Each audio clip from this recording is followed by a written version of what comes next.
Bien, vamos ahora a leer en la palabra del Señor, en el libro del profeta Jeremías, el capítulo 32.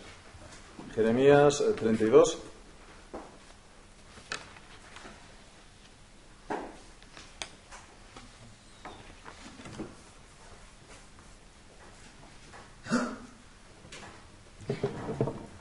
Dice así pues la palabra del Señor: palabra de Jehová que vino a Jeremías el año 10 de Sedequías, rey de Judá, que fue el año 18 de Nabucodonosor. Entonces el ejército del rey de Babilonia tenía sitiada a Jerusalén, y el profeta Jeremías estaba preso en el patio de la cárcel que estaba en la casa del rey de Judá. Porque Sedequías, el rey de Judá, lo había puesto preso, diciendo: ¿por qué profetizas tú diciendo: así ha dicho Jehová? Y aquí yo entrego esta ciudad en manos del rey de Babilonia y la tomará. Y Sedequías, rey de Judá, no escapará de la mano de los caldeos, sino que de cierto será entregado en mano del rey de Babilonia, y hablará con él boca a boca, y sus ojos verán sus ojos. Y hará llevar a Sedequías a Babilonia, y allá estará hasta que yo lo visite. Y si peleareis contra los caldeos, no os irá bien, dice Jehová. Dijo Jeremías: palabra de Jehová vino a mí diciendo: he aquí que Hanameel, hijo de Salum, tu tío, viene a ti diciendo: cómprame mi heredad que está en Anatot, porque tú tienes derecho a ella para comprarla. Y vino a mí Hanameel, hijo de mi tío, conforme a la palabra de Jehová, al patio de la cárcel, y me dijo: compra ahora mi heredad que está en Anatot, en tierra de Benjamín, porque tuyo es el derecho de la herencia, y a ti corresponde el rescate, cómprala para ti. Entonces conocí que era palabra de Jehová, y la compré, la heredad de Hanameel, hijo de mi tío, la cual estaba en Anatot, y le pesé el dinero 17 siclos de plata. Y escribí la carta, y la sellé, y la hice certificar con testigos, y pesé el dinero en balanza. Tomé luego la carta de venta, sellada según el derecho y costumbre, y la copia abierta. Y di la carta de venta a Baruch, hijo de Neridas, hijo de Maasías, delante de Hanameel, el hijo de mi tío, y delante de los testigos que habían suscrito la carta de venta, delante de todos los judíos que estaban en el patio de la cárcel. Y di orden a Baruch delante de ellos, diciendo: así ha dicho Jehová de los ejércitos, Dios de Israel: toma estas cartas, esta carta de venta sellada y esta carta abierta, y ponlas en una vasija de barro, para que se conserven muchos días. Porque así ha dicho Jehová de los ejércitos, Dios de Israel: aún se comprarán casas, heredades y viñas en esta tierra. Y después que di la carta de venta a Baruch, hijo de Nerías, oré a Jehová diciendo: oh Señor Jehová, he aquí que tú hiciste el cielo y la tierra con tu gran poder y con tu brazo extendido.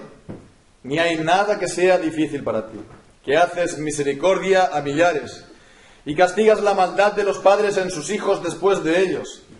Dios grande, poderoso, Jehová de los ejércitos es su nombre.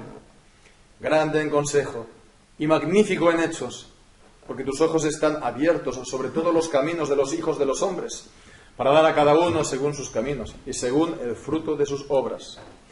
Tú hiciste señales y portentos en tierra de Egipto hasta este día, y en Israel, y entre los hombres. Y te has hecho un nombre como se ve en el día de hoy. Y sacaste a tu pueblo Israel de la tierra de Egipto con señales y portentos, con mano fuerte y brazo extendido, y con terror grande. Y les diste esta tierra de la cual juraste a sus padres que se la darías, la tierra que fluye leche y miel. Y entraron y la disfrutaron, pero no oyeron tu voz, ni anduvieron en tu ley. Nada hicieron de lo que les mandaste hacer. Por tanto, has hecho venir sobre ellos todo este mal. Y aquí que con arietes han acometido la ciudad para tomarla, y la ciudad va a ser entregada en mano de los caldeos que pelean contra ella a causa de la espada, del hambre y de la pestilencia. Ha venido pues a suceder lo que tú dijiste, y he aquí lo estás viendo. Oh Señor Jehová, y tú me has dicho: cómprate la heredad por dinero y pon testigos, aunque la ciudad sea entregada en mano de los caldeos? Y vino palabra de Jehová a Jeremías diciendo: He aquí que yo soy Jehová, Dios de toda carne. ¿Habrá algo que sea difícil para mí? ¿Habrá algo que sea difícil para mí? Por tanto, así ha dicho Jehová: He aquí, voy a entregar esta ciudad en mano de los caldeos y en mano de Nabucodonosor, rey de Babilonia, y la tomará. Y vendrán los caldeos que atacan esta ciudad y la pondrán a fuego, y la quemarán. Asimismo, las casas sobre cuyas azoteas ofrecieron incienso a Baal, y derramaron libaciones a dioses ajenos para provocarme a ira. Porque los hijos de Israel y los hijos de Judá no han hecho sino lo malo delante de mis ojos desde su juventud. Porque los hijos de Israel no han hecho más que provocarme a ira con la obra de sus manos, dice Jehová. De tal manera que para enojo mío y para ira mía me ha sido esta ciudad desde el día que la edificaron hasta hoy, para que la haga quitar de mi presencia, por toda la maldad de los hijos de Israel y de los hijos de Judá, que han hecho para enojarme, ellos, sus reyes, sus príncipes, sus sacerdotes y sus profetas, y los varones de Judá y los varones moradores de Jerusalén. Y me volvieron la cerviz y no el rostro, y cuando los enseñaba desde temprano y sin cesar, no escucharon para recibir corrección. Antes pusieron sus abominaciones en la casa en la cual es invocado mi nombre, contaminándola. Y edificaron lugares altos a Baal, los cuales están en el valle del hijo de Hinnom, para hacer pasar por fuego a sus hijos y a sus hijas a Moloc, lo cual no les mandé, ni me vino al pensamiento que hiciesen esta abominación para hacer pecar a Judá. Con todo, ahora así dice Jehová Dios de Israel a esta ciudad, de la cual decís vosotros: entregada será en mano del rey de Babilonia a espada, a hambre y a pestilencia. He aquí que yo los reuniré de todas las tierras a las cuales los eché con mi furor, y con mi enojo e indignación grande, y los haré volver a este lugar, y los haré habitar seguramente. Y me serán por pueblo, y yo seré a ellos por Dios. Y les daré un corazón y un camino para que me teman perpetuamente, para que tengan bien ellos y sus hijos después de ellos.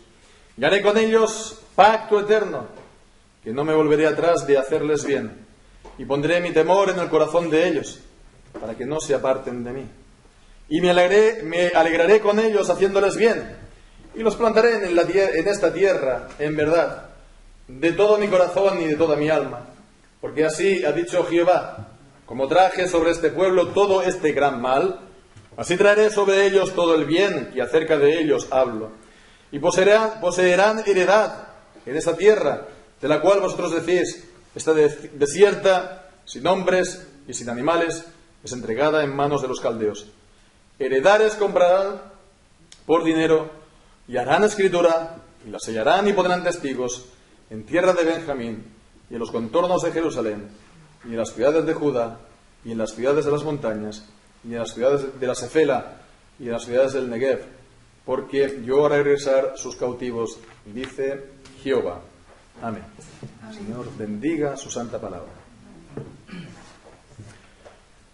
La semana anterior, pues, y la anterior también, las dos últimas semanas hemos estado viendo la doctrina del nuevo pacto, y hemos estado pues haciendo una incursión, ¿no?, acerca de la doctrina, la teología del pacto, que tan importante es para la teología reformada. Estuvimos viendo pues dos posibles errores que se ciernen hoy en día pues entre los protestantes, evangélicos, reformados. Por una parte, considerarlo pues como una renovación meramente histórica con la nación de Israel, el pueblo judío como tal, y por otro lado, pues ya lo vimos la semana anterior pasada, en cierto modo el error contrario es el considerar esta alianza solamente como solamente en la eternidad, como que no tiene nada que ver con el pacto que estableció Dios con Abraham. Ciertamente, pues, es importante tener clara esta doctrina y ver, pues, ciertamente lo que la Biblia nos enseña al respecto, porque tiene grandes repercusiones, es muy importante, grandes repercusiones en todas las áreas de la Iglesia y también de la fe. La doctrina del pacto, como veíamos la semana anterior, es un conjunto sí, se puede decir de doctrinas, ¿no? Está sistematizada muchas doctrinas de la Biblia en este, digamos, lugar teológico que es el pacto, doctrinas de la salvación, doctrinas también de la Iglesia, doctrinas de los sacramentos, en fin, no lo podemos ver, por supuesto, en detalle, pero es, digamos, un pequeño compendio, una teología sistemática en miniatura, la teología del pacto. Y bueno, pues, ciertamente la doctrina es importante, pero no todo en la vida es la doctrina, porque también después está la aplicación de la doctrina. Está el vivir la doctrina, y esto es importante. Leía pues hace poco acerca del pastor y predicador, el galés, que fue pastor en Londres, Dr. Martyn Lloyd-Jones, ¿no? Que fue, pues está considerado como uno de los más grandes predicadores del siglo XX. Él pues también era reformado. Hasta donde yo sé, él no tenía una doctrina clara acerca del pacto o del bautismo. Él ciertamente bautizaba niños, pero digamos que su punto fundamental no era este u otros, ¿no? Él predicaba sobre todo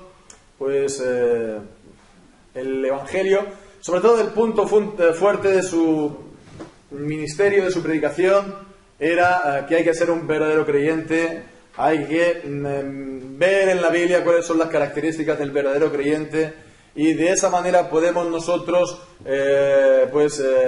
vislumbrar, ver si verdaderamente somos creyentes o no. Bien, pues tiene muchas cosas buenas este predicador, se ha difundido mucho también en lengua hispana. No estoy al 100% de acuerdo, ¿no? Con él. Por ejemplo, creo que un fallo suyo fue no especificar más en cuanto a doctrina.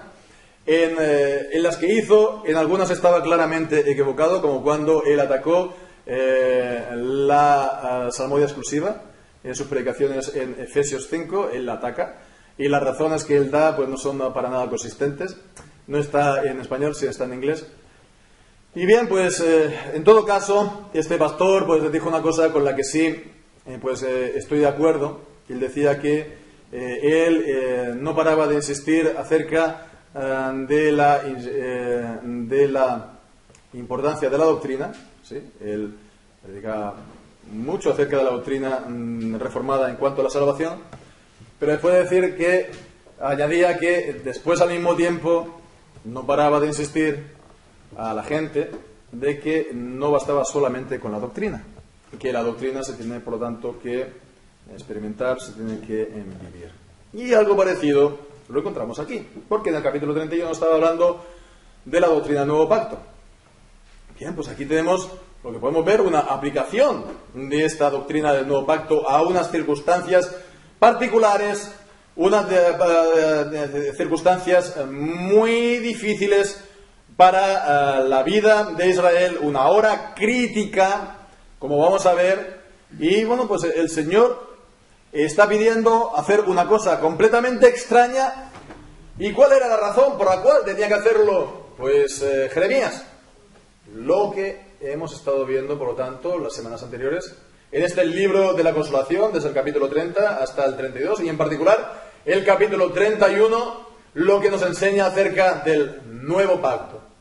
Si eso es así, si el Señor está prometiendo este nuevo pacto, por muy difícil que sea ahora la situación, y por muy difícil que vaya a ser mañana, Dios no va a acabar todavía con la nación. Hay todavía un futuro para la nación. Y todo esto, pues el Señor lo mostró a través de una nueva acción simbólica. Hemos dicho, y hemos visto también a lo largo del libro, que el Señor, mandaba de tanto en cuando a Jeremías realizar unas acciones que era, por así decirlo, una acción que era un mensaje en sí mismo. Como cuando en el capítulo 5 de Jeremías, a partir del versículo 1, Dios pues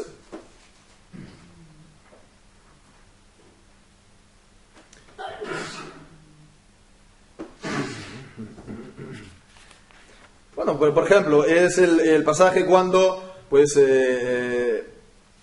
pide que se esconda pues las tinajas, o capítulo 16 también, el versículo 1 al 4, pues le está diciendo que no tome a una mujer porque que se quede soltero a causa de los sufrimientos y de la hora de juicio que iba a venir al pueblo. O pues también la señal, sí, del alfarero y de barro, y el barro en el capítulo 18, la señal de la vasija rota. En fin, vimos también en el último, el de los yugos, la señal que le hizo llevar el Señor a Jeremías, el de los yugos, para ejemplificar entonces también el sometimiento que tenía que tener Israel a Nabucodonosor. Entonces vemos que predicaba con palabras, pero también con imágenes. Él lo tenía pues mucho más claro que nosotros, porque era profeta y entonces él recibía palabra inspirada por el Señor. Nosotros, si no podemos hacer aquí imágenes de este tipo, pues corremos el riesgo de meter la pata. Y es por eso por lo cual no tenemos que hacer aquí representaciones teatrales, no tenemos que hacer aquí pues este tipo de cosas. Está bien en los tiempos de la Biblia, pero no tanto en lo nuestro. Nosotros pues tenemos que predicar más bien, que es decir, explicar e intentar aplicar correctamente la palabra de Dios para nosotros.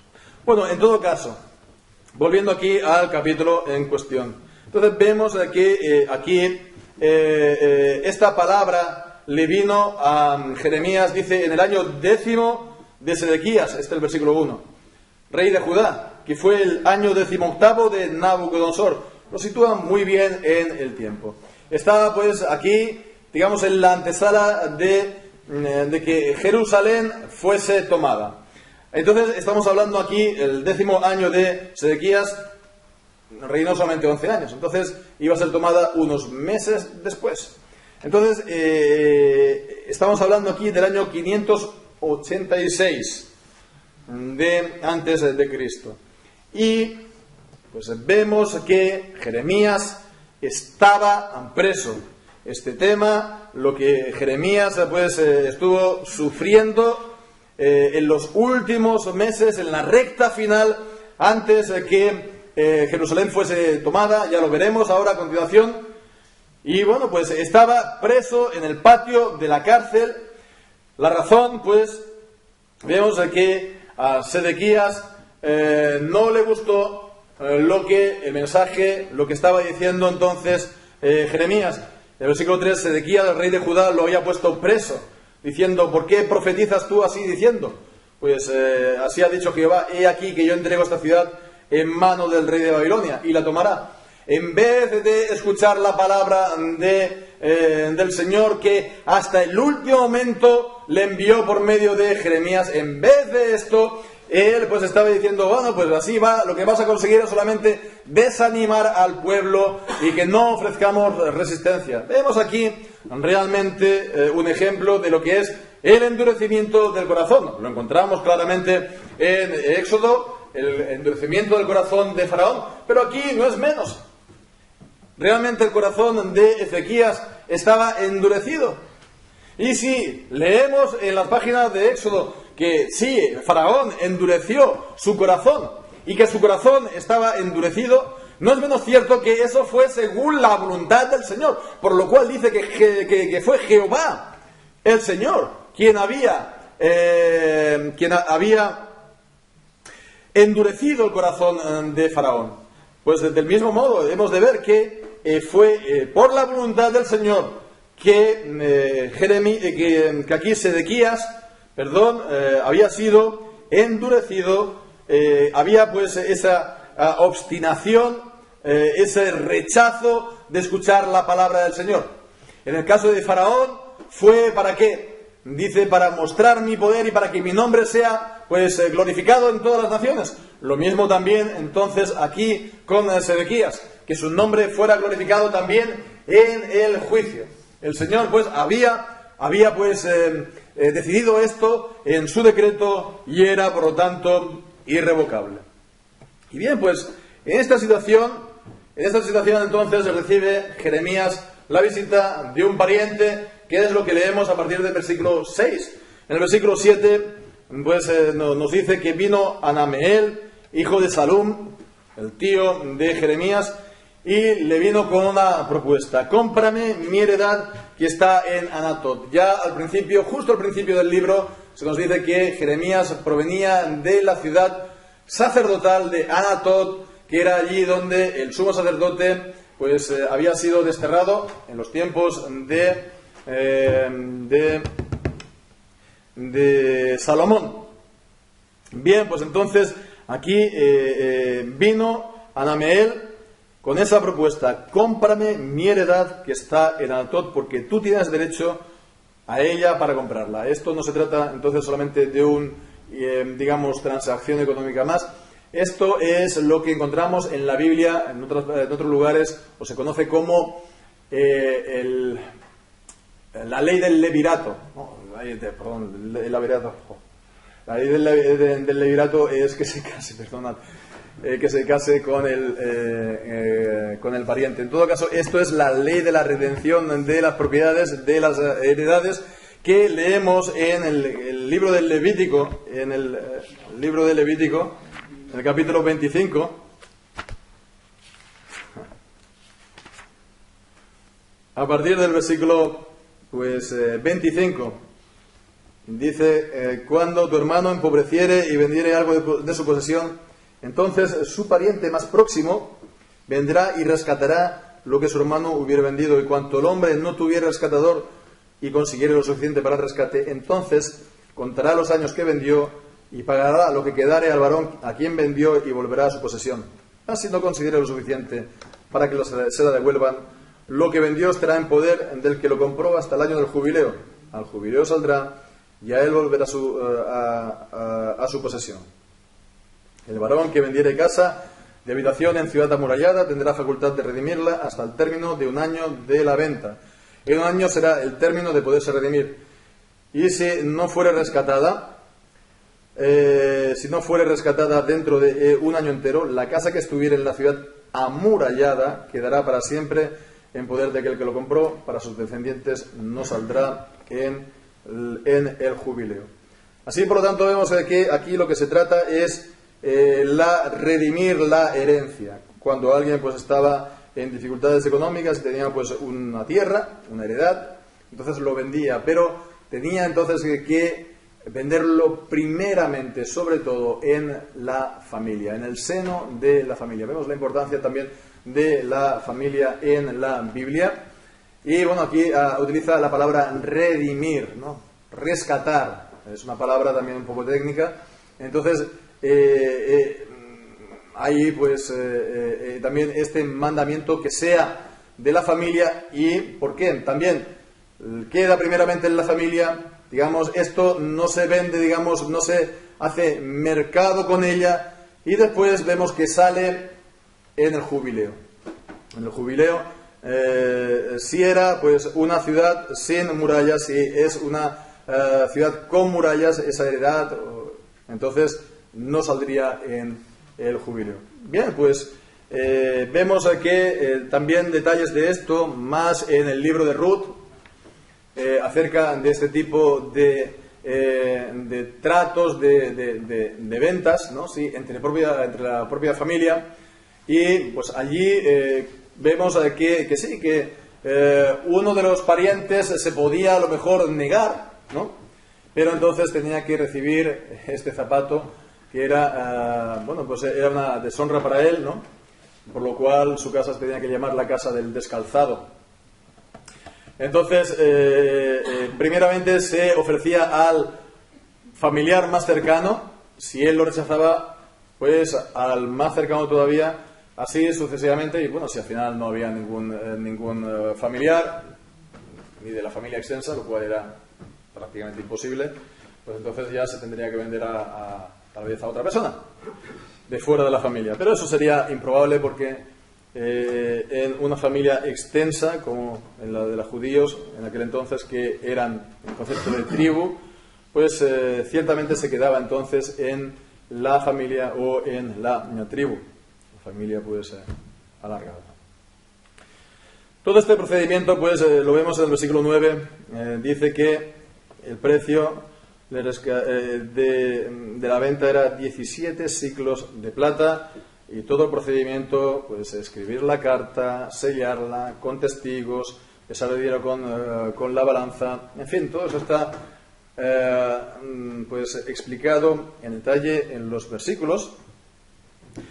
Y bien, pues fijémonos, ¿no?, que todo esto es lo que el Señor había ordenado en unas circunstancias que realmente no se hacía, digamos, nada, decía nada, pues hacía pensar que eso iba a ocurrir.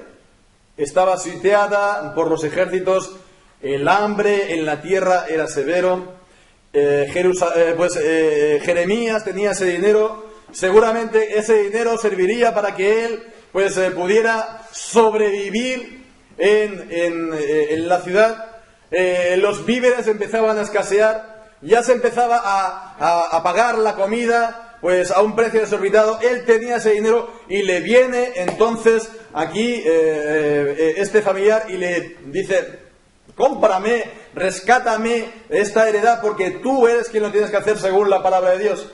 Y él, en obediencia a la palabra de Dios, él lo va a hacer, no sin, como vamos a ver también, pues esta sorpresa por parte de Jeremías y la respuesta por parte del Señor.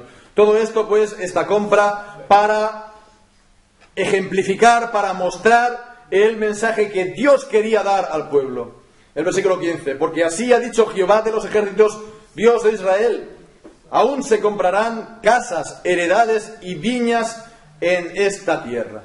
Ese era el mensaje que Dios quería pues transmitir al pueblo con esta cosa tan extraña, que Jeremías, estando preso, compre esta heredad pues a un familiar suyo.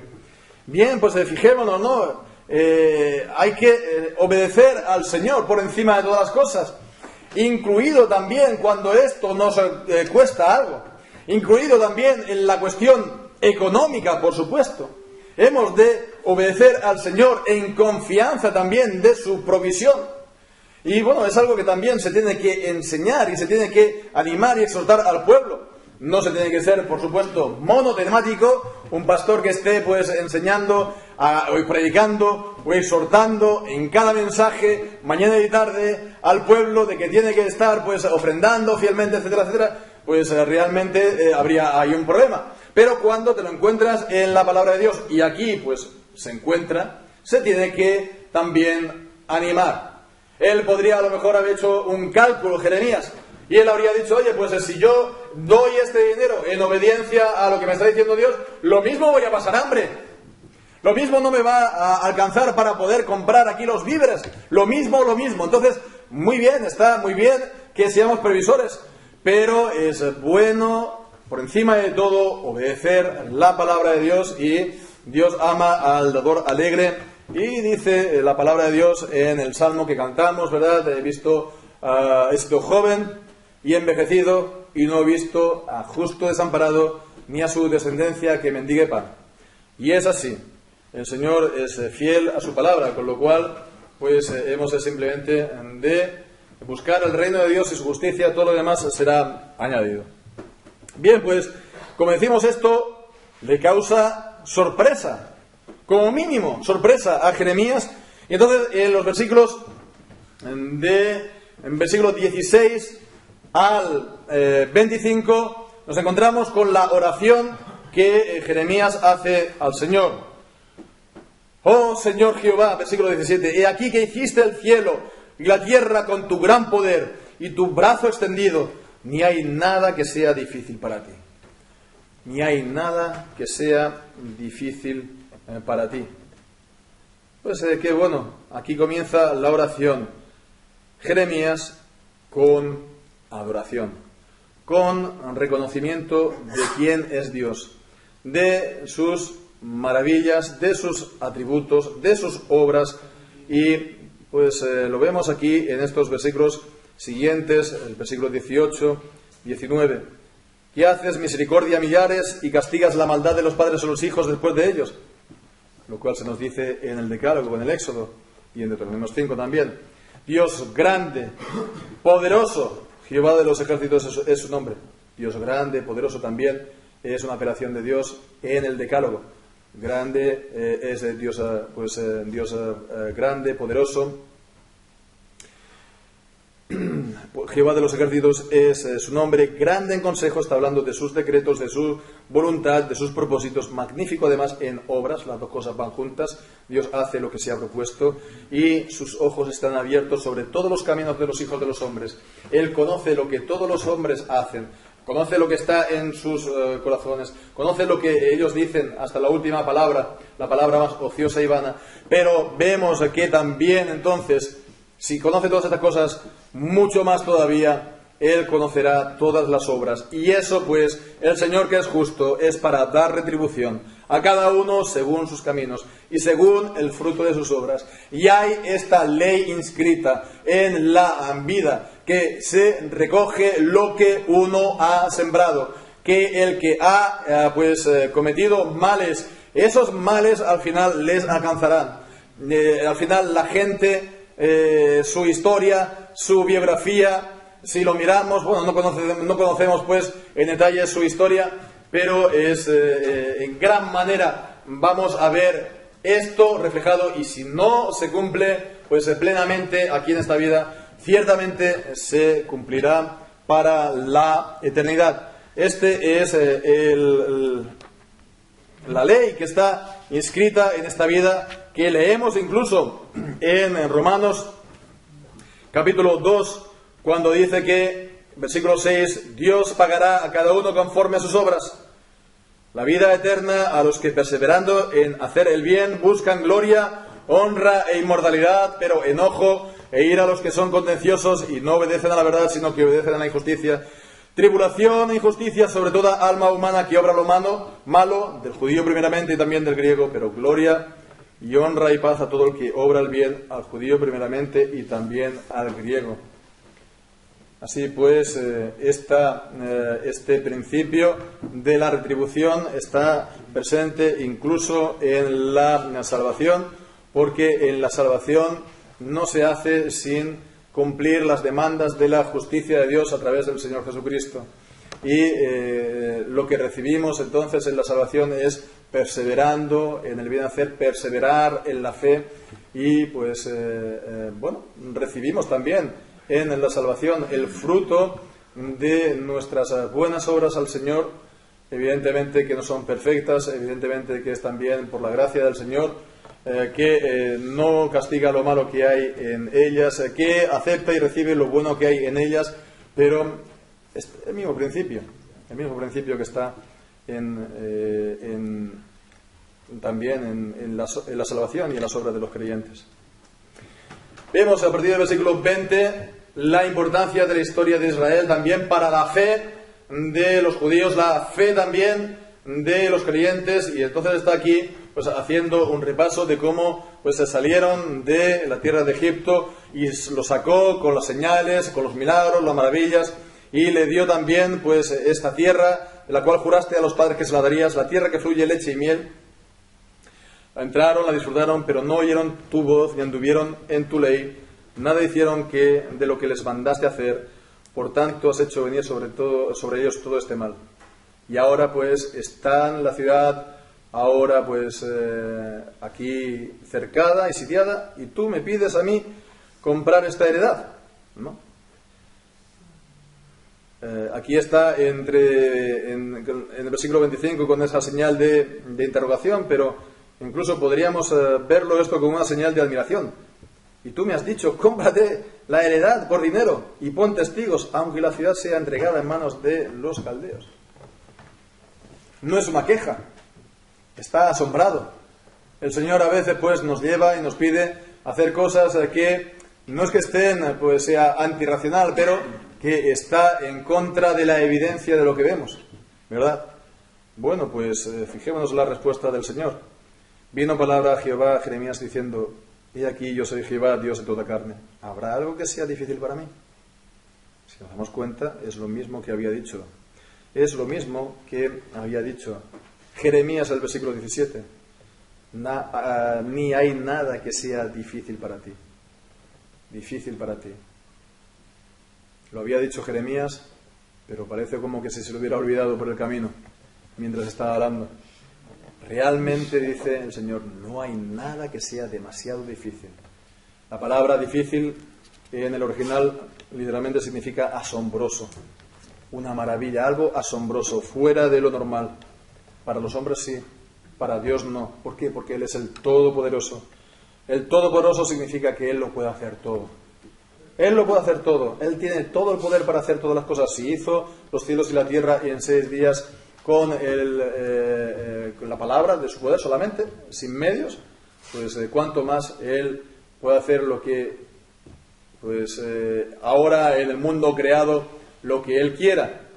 Él lo puede hacer todo, lo hace, ¿no? ¿Por qué? Porque Él, con su poder todopoderoso, hace lo que Él se ha propuesto hacer en su decreto. Está el todo poder de Dios que puede hacerlo todo, ¿no? Pero el todo poder de Dios, la omnipotencia de Dios, está canalizado, por así decirlo, en su decreto, y eso es lo que hace. Eso es lo que hace. Y alguien podrá decir, bueno, pues si todo está canalizado en su decreto, pues ¿cómo saber si el Señor va a hacer algo realmente asombroso? Si Él lo puede hacer o no. ¿Cómo saber si Él va a hacer algún milagro o no? ¿Cómo saber si Él va pues a trasplantar esa montaña y la va a plantar en el río o en el mar?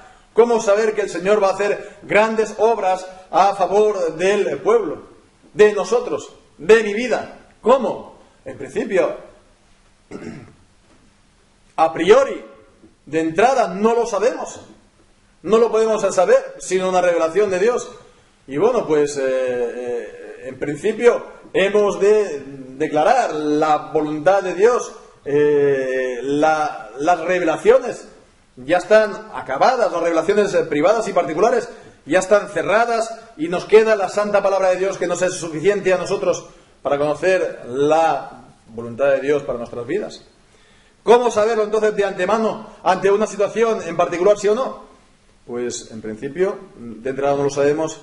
Hemos por lo tanto de perseverar, hemos por lo tanto de pedir, hemos de mirar y de buscar la voluntad del Señor. Si sentimos nosotros como Elías, un vivo deseo, un vivo celo por Jehová de los ejércitos, por alguna cosa, por su nombre, por su gloria, por su servicio, por nuestras vidas, hemos de pensar que tal vez el Señor nos está llamando a ello, aunque sea difícil. Entonces, ¿cómo hemos nosotros de proceder? Pues hemos de seguir orando, porque cuanto más oremos, más tiempo estaremos ocupándonos en esto, más tiempo estaremos clamando al Señor, y todo este tiempo que estamos pasando es en el decreto de Dios. Si no nos damos cuenta, nada ocurre que no esté en el decreto de Dios. Si estamos orando e insistiendo en el decreto de Dios, es por algunas razones. Entonces hemos de tener todas estas cosas. El decreto de Dios no quita tampoco nuestra responsabilidad, ni nuestra participación a la hora pues de buscar la voluntad del Señor para nuestra vida, en áreas de servicio o en cuestiones puntuales que puedan haber en nuestra vida. Bien, entonces el Señor, en la respuesta que da a Jeremías, bueno, pues es como si le saliera al encuentro de posibles malentendidos, porque había dicho esa palabra así: todavía se venderán heredades en esa tierra. Pues entonces no le podría decir, entonces lo que va a ocurrir es que el ejército de Nabucodonosor va a salir a la estampida, a lo mejor vendrá una epidemia de peste, a lo mejor el Señor lanzará fuego desde el cielo y va a acabar con todo este ejército. No, no era esto. Vemos que Dios está volviendo a asegurar a la gente, va a haber juicio. Versículo 28 al 30. He aquí, yo voy a entregar esta ciudad en manos de los caldeos. Esto que estoy diciendo no significa que no vaya a haber juicio. Y eso, además, es que claro, porque ya había dado palabra anterior por medio de Jeremías que iba a haber 70 años de exilio. Con lo cual esta nueva palabra no viene a contradecir lo que había dicho, con lo cual pues la voluntad del Señor siempre vemos que es añadir más luz a la ya existente, sin contradecirla. Algo también importante a la hora de interpretar la Biblia, ¿verdad? Bien, pues entonces fijémonos, el Señor no iba a quitar el juicio, ni el castigo, ni la disciplina. Qué terrible cosa es provocar al Señor. Qué terrible cosa es provocar al Señor, como dice en el versículo 29, que ellos pues estuvieron ofreciendo incienso a Baal, derramaron libaciones a dioses ajenos para provocarme a ira. Si provocas a ira a un ídolo, no te va a pasar nada porque el ídolo nada es, pero provocar a ira al Dios vivo, al Dios todopoderoso, es una locura. Quien lo tiene que hacer, tiene que estar pues realmente mal de la cabeza, realmente. Y es lo que hace el pecado en realidad. Nos vuelve necios para hacer cosas que no tienen ningún sentido. Provocar al Dios vivo y todopoderoso. Y no solamente esto, sino que ellos lo hicieron poniendo la idolatría no solamente en sus terrazas, sino en el lugar santo. Como vemos aquí en el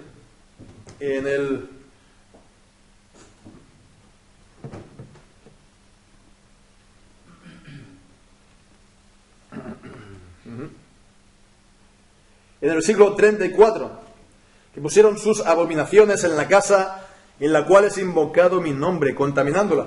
Ya es grave que pongas el ídolo en tu casa, pero ya es mucho peor todavía que pongas la idolatría y el ídolo en el templo del Señor, lo cual ya es el colmo de la osadía y de la locura, porque el Señor no dejará de vindicar su nombre en esta profanación. Dice contaminando la casa. Y por si fuera poco, vemos, mención especial, versículo 35, hace cuando dice que hicieron pasar a sus hijos por fuego en el valle de Enom, a sus hijos, a sus hijas, a Moloch. Y bien, pues como no se va a ver aquí tampoco, o se pueden establecer analogías con lo que vemos hoy en día en cuanto al aborto. Los antiguos israelitas, a los ya nacidos, ¿verdad?, pues los sacrificaban a las estatuas de Moloch, a la cual pues la ponían, tenían unas manos así la estatua y eran metálicas, lo ponía a fuego incandescente, lo calentaban y lanzaban ahí al pequeño en ofrenda al dios Moloch. Bueno, pues ¿eso para qué lo harían? ¿Cuál sería entonces la razón para hacer esto?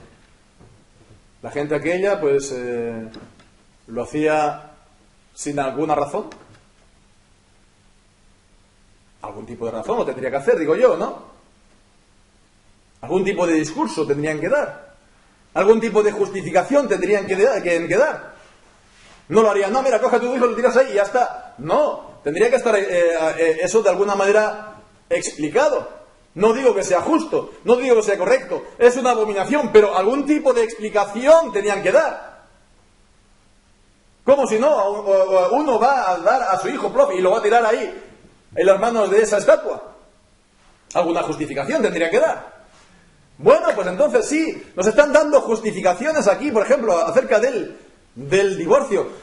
Hemos tenido el viernes aquí el caso de Argentina, que no es más allá de lo que tenemos aquí en España desde el 2010. Y es lo que está ocurriendo ahora en todas las naciones de tradición cristiana. de poner pues barra libre a las mujeres para que aborten, ¿no? Y ¿es algo que no está justificado? Sí que está justificado. Dan razones, sí. Pero esas razones son justas. Esas razones tienen sentido. Esas razones se mantienen en pie realmente, ya no solamente contra la palabra de Dios, que así es, sino incluso contra la luz de la razón. ¿Cómo puedes decir que el bebé de 14 semanas no es un ser humano si está en el vientre de la madre y lo matas, lo sacas de ahí? No es un ser humano. Y si por casualidad ese bebé da a luz la madre de manera pues prematura, entonces ya es un ser humano. Es que la misma lógica de esto no se puede quedar en 14 semanas. Y no se queda en 14 semanas. Es algo completamente arbitrario. ¿Por qué 14 semanas y no 15? ¿Y por qué 15 y no 20? ¿Y por qué no 20 y pues 9 meses? Menos un día. ¿Y por qué no 9 meses y justo nada más en el parto matar al bebé? Y hacerle un agujero en la cabeza y extraerle el cerebro, como lo hacen. No vemos que eso es completamente arbitrario. Pero ¿por qué no vamos un poquito más allá? ¿Y por qué no después de recién nacido? Porque no lo hemos podido cargar antes, nos lo cargamos recién nacido. O pues lo echamos, o como los espartanos, esos que los echaban a los débiles, ¿no? No vemos que esto es simplemente, llanamente, paganismo. Y que detrás de esto, simplemente y llanamente, la única razón que hay es porque lo digo yo.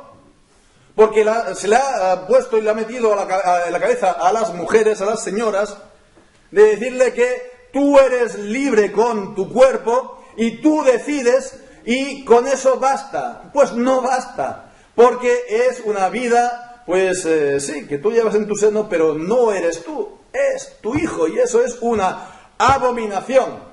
Y si Dios piensa que es una abominación lo que hacían con Moloch, cree igual también con los abortos que están aquí practicándose.